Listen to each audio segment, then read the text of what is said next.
सुदामा और भगवान कृष्ण की मित्रता। प्राचीन समय की बात है।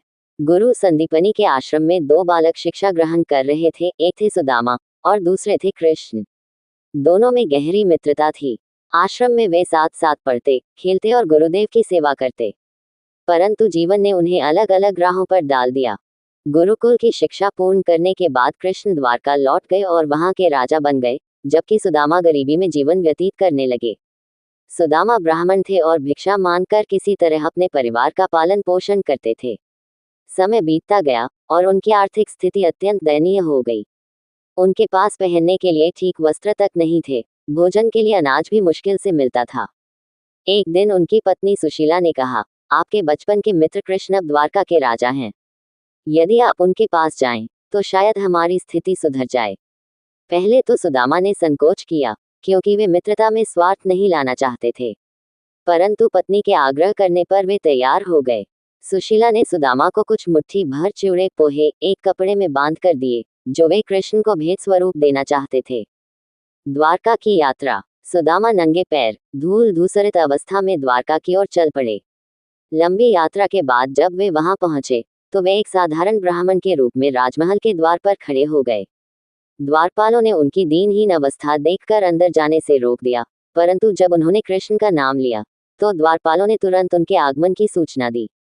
जैसे ही कृष्ण को अपने बचपन के मित्र सुदामा के आने का पता चला, वे खुशी से दौड़ते हुए महल से बाहर आए। महल के वैभवशाली वातावरण में सुदामा जैसे दरिद्र व्यक्ति को देखकर कोई और राजा उपेक्षा करता, लेकिन कृष्ण ने प्रेमपूर्वक सुदामा को गले लगा लिया। कृष्ण ने उन्हें अपने आसन पर बिठाया, उनके पैर धोए और सम्मानपूर्वक भोजन कराया। सुदामा का संकोच और कृष्ण का प्रेम। सुदामा अत्यंत संकोच में थे। वे अपने फटे पुराने वस्त्र और झोली में बंधे चिवड़े देखकर लज्जित हो रहे थे। कृष्ण ने मुस्कुराकर पूछा, मित्र, तुम मेरे लिए क्या लाए हो? सुदामा ने झिझकते हुए चिवड़े कृष्ण को दिए। कृष्ण ने प्रेम से उन्हें ग्रहण किया और आनंदपूर्वक खाने लगे, जैसे ये किसी राजा का सबसे स्वादिष्ट भोजन हो। वापसी और चमत्कार। सुदामा कुछ मांगने नहीं आए थे, इसलिए बिना कुछ कहे ही लौट गए।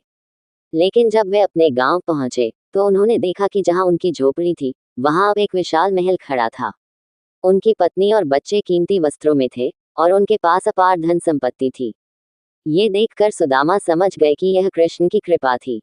सुदामा भाव विभोर हो उठे। उन्होंने हाथ जोड़कर भगवान कृष्ण को मन ही मन प्रणाम किया। कृष्ण ने बिना कुछ मांगे ही अपने मित्र को सब कुछ दे दिया। यही सच्ची मित्रता की निशानी थी। शिक्षा। ये कथा हमें सिखाती है कि सच्ची मित्रता में धन दौलत, ऊंच नीच का भेदभाव नहीं होता। जो प्रेम और स्नेह के बंधन से जुड़ी होती है, वही सच्ची मित्रता कहलाती है।